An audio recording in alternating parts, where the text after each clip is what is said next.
Have you ever scrolled through social media and thought, wow, that person's life is perfect? Today, we're diving into a story about just that the glossy, glamorous world of an influencer named Chloe, the surprising truth hiding behind her stunning photos. Chloe's feed was a dream come true. One day she was sipping artisanal coffee in Paris, the next she was posing on a yacht in the Mediterranean. Her followers adored her. Life goals. They'd comment, "You're living my dream." Her follower count skyrocketed into the millions. Every post was a masterpiece of luxury, style, and effortless beauty. She had designer bags, five-star hotel stays, and a wardrobe that seemed endless. To the world, Chloe was the girl who had it all. But what her followers didn't know was that behind the screen, Chloe's reality was a world away from the fantasy she projected. The truth was, Chloe wasn't a globe-trotting heiress. She was a young woman living in a small, cramped apartment, working two part-time jobs just to make ends meet. Her life was less about champagne and caviar and more about instant noodles and overdue bills. So how did she pull off this incredible illusion? With a lot of creativity and a little bit of digital magic. That Parisian. It was a local coffee shop with a well-placed Eiffel Tower poster in the background, the yacht in the Mediterranean, a clever camera angle on a friend's small boat at a local lake, the designer clothes. Most were high-quality fakes she bought online or items she'd buy, photograph, and then return the next day. Her bedroom became a makeshift photo studio with ring lights, backdrops, and props she collected from thrift stores. She became an expert at photo editing, mastering apps that could change backgrounds, smooth skin, and even add the reflection of a luxury car into her sunglasses. For a while, it worked. The likes and follows poured in, and with them came a rush of validation Chloe had never felt before. Each notification was a tiny hit of approval, a confirmation that she was desirable, that she was someone. She loved the feeling of being admired, of people wanting her life. It was addictive, but keeping up the lie was exhausting. Every day was a high-stakes performance. She lived in constant fear of being exposed. What if someone from her real life saw her posts? What if a follower recognized the local park she'd passed off as a villa in Tuscany? The anxiety was a constant hum beneath the surface of her glamorous persona. She started turning down invitations from real-life friends, afraid they'd accidentally reveal her secret or post a photo that didn't fit her curated image. Her online world was thriving, but her real life was shrinking. She was becoming more and more isolated, trapped in a beautiful cage of her own making, the girl with a million. Online friends felt utterly alone. The turning point came from an unexpected place. A popular online journalist, known for exposing social media fakes, started looking into her profile. They noticed small inconsistencies, a reflection that didn't match, a shadow that was slightly off. The journalist started digging, cross-referencing her photos with real locations.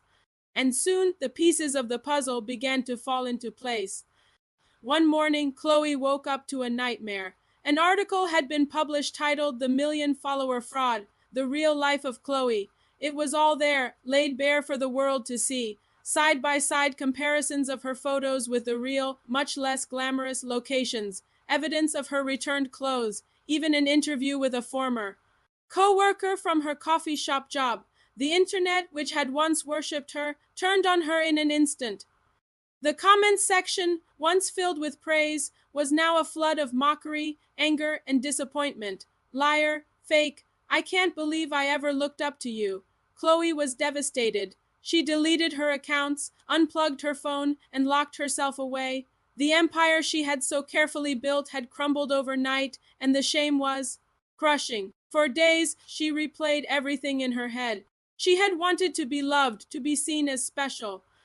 Instead, she felt like a complete failure. It was during this dark period that something inside her began to shift. Stripped of her online identity, she was forced to confront the person she truly was, without the filters and the fake backgrounds. She started talking to a therapist, unpacking the deep-seated insecurity that had driven her to create the fake persona in the first place. She realized she had been chasing external validation because she had none for herself. She didn't love the real Chloe, so she invented one she thought the world would love instead. Slowly, she began the difficult work of rebuilding her life, this time on a foundation of truth. She reconnected with the old friends she had pushed away. They didn't care that she wasn't a jet setter. They had missed her, the real her. She started exploring her actual interests, not the ones she thought would look good online. She discovered a passion for pottery, the messy, imperfect, and very real process of creating something with her own hands. After several months away from the internet, Chloe decided to return, but this time things would be different. She started a new account with a simple, unedited photo of herself, smiling, with clay smudges on her cheek. Her first post was a long, honest caption explaining everything. She didn't make excuses. She owned her mistakes, apologized for the deception, and talked about her journey with insecurity and the pressure to be perfect online. She wrote about learning to find self-worth not from likes, but from within. She expected more hate, but she was met with a surprising wave of support. Her story resonated with thousands of people who felt the same pressure. Comments poured in, not of adoration for a fake life, but of gratitude for her vulnerability. "Thank you for being so real," one person wrote. "This is what we need to see more of." Chloe's new channel wasn't about luxury. It was about authenticity. She shared her pottery creations, the successful ones and the ones that collapsed on the wheel. She talked openly about her mental health struggles and her journey towards self-love. Her following grew again, not as fast as before, but it was different. It was a community built on honesty and shared human experience. Chloe learned that the most valuable thing she could offer the world wasn't a fantasy, but her true self. She discovered that real confidence isn't about pretending to have a perfect life. It's about embracing your imperfect one. Authenticity, she found, was far more rewarding than any amount of fake popularity. Her story is a powerful reminder for all of us. The person you are is always better than the person you pretend to be. Thanks for watching. If this story resonated with you, hit that like button and subscribe for more content that explores the real stories behind our digital lives. See you next time.